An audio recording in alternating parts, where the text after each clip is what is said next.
Hey, good morning, man. I just wanted to talk to you for a minute about 2 Timothy 1:7, that says he has not given us a spirit of fear.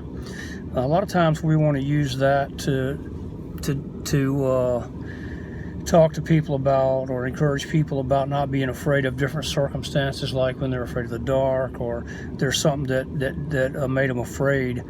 But that verse actually is Paul writing to Timothy, and he's saying not to be timid. That word actually is interpreted timidity in some places, and it's the only place in the New Testament that Greek word is used in that verse.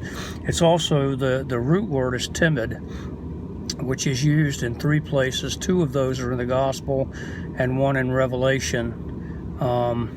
But he's basically telling Timothy not to be timid, and because God hasn't given us a spirit of fear that we have to be afraid of using the gifts that God has given us. Just before that, he told Timothy in verse 6 to fan into flames the gifts that God has given you. And so he's telling Timothy not to be timid and don't be afraid to use the gifts that God has given him. He gave them to him to use. And so I wanted to encourage you to not be timid, not to be afraid to use the gifts that God might have given you.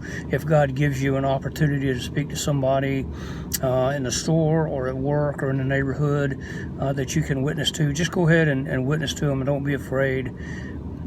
And we may not see results right away, but it could be that sometime later somebody else will witness to them, or maybe they'll get saved later. But our job is to plant the seed and to do the work that God has called us, whatever that might be. If it's teaching, to teach. If it's to just witness to people, then do that. And so have a great day.